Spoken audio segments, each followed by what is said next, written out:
नमस्कार किसान साथियों, स्वागत है आप सभी लोगों का हमारे YouTube चैनल भारत के किसान पर।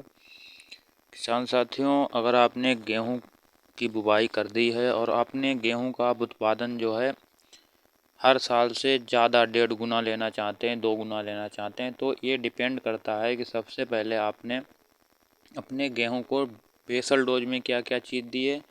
और अगर बेसल डोज में नहीं दे पाए हैं तो आपने पहले पानी पर अपने गेहूँ में किन किन खादों को दिया है। वो डिपेंड करता है कि आपका गेहूं की ग्रोथ कैसी होगी, कल्लों की संख्या कितनी होगी, और आप के जो टिलर्स निकलेंगे, कल्ले निकलेंगे, उनमें से आप कितने कल्लों को प्रोडक्टिव टिलर के रूप में ले पाएंगे, कि आप कितने कल्लों से बालियां ले पाएंगे। ये सब कुछ डिपेंड होता है आपके पहले पानी से पहले, और उसके तुरंत बाद आप अगर कुछ काम करेंगे तो आपको उनका बेहतर रिजल्ट देखने को मिलेगा। तो इसी के बारे में हम बात करने वाले हैं। किसान साथियों, अगर आपने अपने गेहूं की फसल में जो खाद है, हमारा फास्फोरस DAP होता है और पोटास होता है, सल्फ़र होता है, इनका आपने अगर बेसल डोज में सही से उपयोग कर लिया है तब तो आपकी फसल एकदम अच्छी और हरी भरी होगी। और अगर आपने उसकी बुवाई में बीज दर का भी सही से उपयोग किया है तब आपकी फसल जो है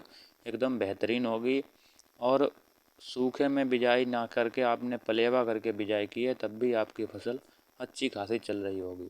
लेकिन अगर आपकी फसल किसी भी वजह से थोड़ी कमज़ोर आपको दिख रही है तो इस समय आप बिल्कुल भी किसी तरह का जो है नुकसान ना उठाएं, क्योंकि अगर आप अभी थोड़े से पैसे बचाओगे तो आपको आगे चलकर बहुत ज़्यादा हानि उठानी पड़ेगी। और आप थोड़े से पैसे अगर अपनी फसल के लिए इन्वेस्ट कर दोगे तो अब आपको अच्छा खासा मुनाफा देखने को मिलेगा। किसान साथियों, अगर आपके खेत में पर्याप्त नमी नहीं है तो आपका गेहूँ 25-30 दिन का हो चुका है, तो सबसे पहला काम है कि आपको उसमें पानी दे देना चाहिए। और पानी देने से पहले आपको लगभग 50 किलो प्रति एकड़ के हिसाब से आपको यूरिया खाद जो आती है उसका उपयोग करना है। और उसके साथ में अगर आपने DAP पर्याप्त मात्रा में नहीं दे पाए हैं, और अगर आपने दी है और नकली DAP मिल गई है, अच्छे से DAP ने काम नहीं किया है, तो आप मार्केट में जाकर DAP खरीद लें। लगभग 5 किलो प्रति एकड़ 25 किलो प्रति एकड़ के हिसाब से आपको अपने फसल में DAP और सल्फ़र जो आपकी आती है 90% दानेदार वाली बेंटोनाइट, उसका आपको डाल देना है। अगर आप DAP डाल रहे हैं पानी से पहले तो आपको इसमें पानी जिंक नहीं देना है। तो आप जिंक पानी के तुरंत बाद जब आपके खेत में नमी पैर सहने लगे तब आप उसमें जिंक और यूरिया लगभग 7 से 8 किलो प्रति बीघा और लगभग 35 किलो प्रति एकड़ के हिसाब से आप अपने खेत में यूरिया का उपयोग कर दें। लेकिन अगर आप पानी लगा चुके हैं और फिर भी आपकी फसल अच्छी नहीं चल रही है तो आपको NPK 19-19-19 नाम से एक आता है, 1 kg की पैकिंग में ये आपको मिलेगा। वो आपको अपने बाज़ार से लेकर आना है। लगभग 180 रुपये के लमसम या 150 रुपये के लमसम आपको ये मिलेगा। उसके साथ आपको जिंक को नहीं घोलना है, उसके साथ आप केवल सल्फ़र को घोल सकते हैं। आपको लगभग 250 से 300 ग्राम सल्फ़र 1 एकड़ के लिए लेना है और उसका अलग अलग दोनों का घोल बनाना है। लगभग 8 टंकी आपको पानी लेना है। 8 गिलास पानी में उन दोनों को घोलकर 1 गिलास प्रति टंकी में आपको डालना है 15 लीटर वाले जो स्प्रे पंप होता है उसमें।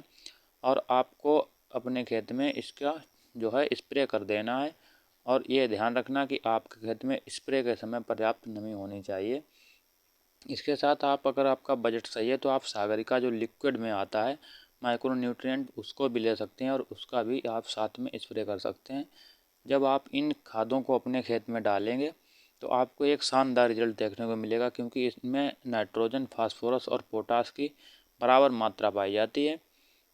इसलिए ये आपके फसल का बहुत अच्छा ग्रोथ करेंगी और आपके जो कल्ले हैं उनका विकास भी बहुत तेज़ी से होगा और बहुत तेज़ी से आपके जो पौधे हैं वो किल्ला देना शुरू कर देंगे। किसान साथियों, हमारी जानकारी अच्छी लगी हो तो चैनल को सब्सक्राइब करें, वीडियो को लाइक करें, ज़्यादा से ज़्यादा किसान भाइयों तक शेयर करें।